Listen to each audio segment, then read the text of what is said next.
Éric Alibert, bonsoir. Bonsoir. Alors, vous êtes peintre animalier et vous préparez un livre sur notre parc national dans les Grisons. Nous avons du reste vu tout ça en début de semaine. Et aujourd'hui, eh bien, nous allons apprendre à peindre avec vous. Alors, est-ce que c'est quelque chose qui est à la portée de tout le monde ?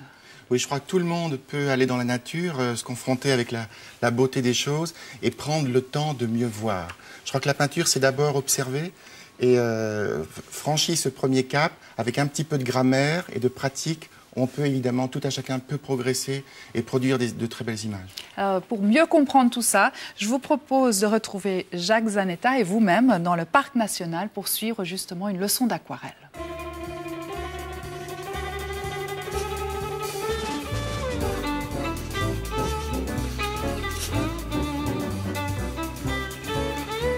Alors, il y a quelques jours, Éric, je vous ai vu dessiner des marmottes. Et moi, ça m'a donné envie de faire de l'aquarelle. Là, nous sommes à une main du parc national et dans la région du Fluorne. Et là, j'aimerais bien prendre une leçon d'aquarelle. Avec plaisir. Parce qu'en paysage, c'est parfait parce que même si la lumière est un peu changeante dans cette fin de journée, il y a vraiment des zones qui sont vraiment dans la lumière et d'autres qui sont dans l'ombre. Et le principe, c'est de choisir des lieux où il y a une belle balance entre ombre et lumière.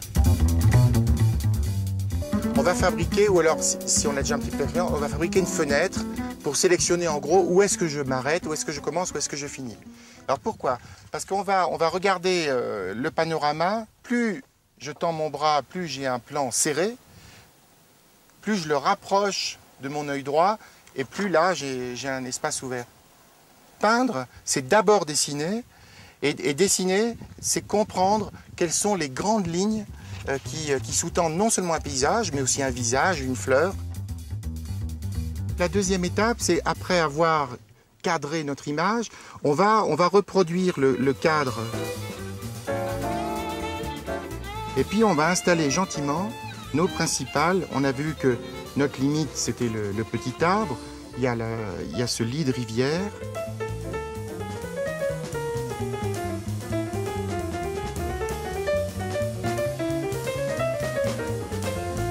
Donc, une fois notre rectangle, ce que j'appelle notre rectangle, notre cadrage installé sur votre carnet, il s'agit de dessiner et surtout de répartir les ombres et les lumières.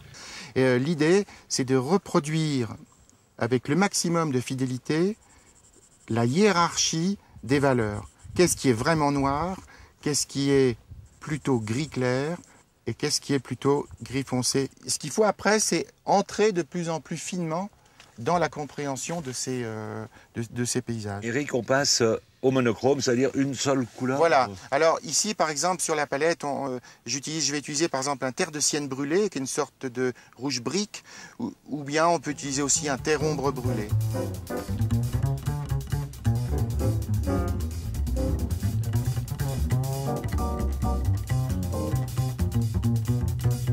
Donc voilà, on vient de terminer donc l'étape préparatoire en monochrome. Là, on repose un dessin qui respecte les proportions. Et puis, on va essayer maintenant d'être non seulement juste en couleur, mais en valeur. On commence par les clairs, on va monter vers les foncés. Quelques petits nuages qui volent dans le ciel.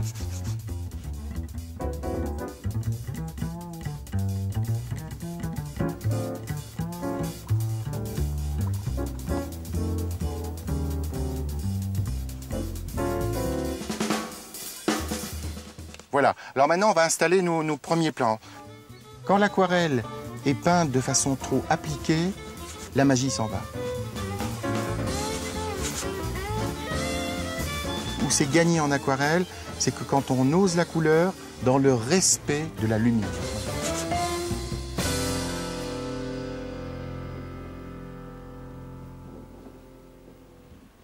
Alors j'avoue que ça a l'air très simple hein, quand on vous regarde, mais je suis sûre qu'il y a quand même des règles. Écoutez, c'est ce que je pensais aussi. Non, mais il y a des règles à suivre.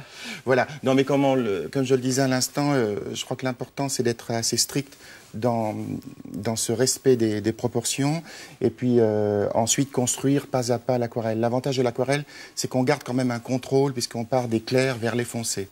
Donc une fois ces petites précautions prises et si l'observation et le choix du cadrage ont été bien faits, on peut entrer dans une image valorisante. Alors, vous parlez d'observation parce que ça, c'est vraiment ce qui est très important dans la Voilà, peinture. c'est un autre rapport à la nature, où la photo vous permet de témoigner d'un paysage ou d'un portrait très très vite.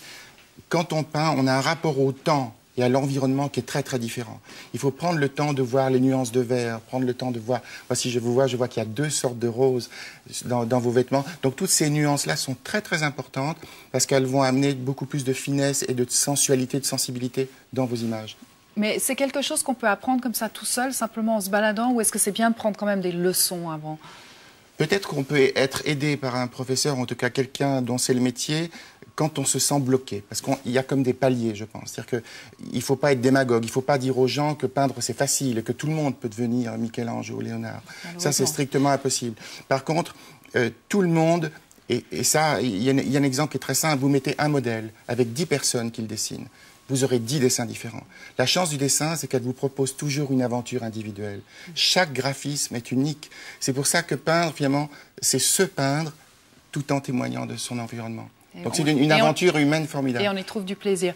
On va parler du matériel qu'il faut si on veut justement aller peindre dans la nature. Alors un matériel peu encombrant, pas forcément coûteux, facile à manipuler.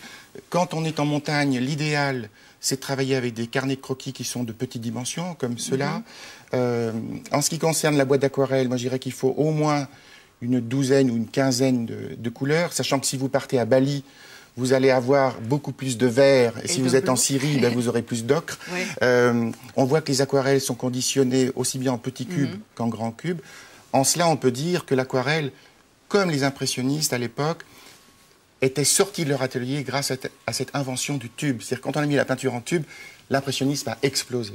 Et ça, l'aquarelle vous permet donc d'être extrêmement mobile. Et puis en ce qui concerne l'observation des animaux proprement dit, il y a 2 choses importantes, les jumelles et la longue vue. Et les 2 conseils essentiels qu'on peut donner aux gens, c'est de prendre des jumelles très lumineuses, pas forcément avec un grand grossissement. Et une longue vue, je dirais que l'idéal, c'est d'avoir un grossissement entre 20 et 25. Puisque la plupart de l'activité des animaux se passe soit au crépuscule, soit au lever du jour, dans des conditions de lumière qui sont souvent mauvaises. Merci beaucoup en tout cas pour tous ces conseils. Et j'espère qu'on a donné envie à nos téléspectateurs peut-être de se lancer dans la peinture. Bonne chance. Merci beaucoup Éric Hanubert.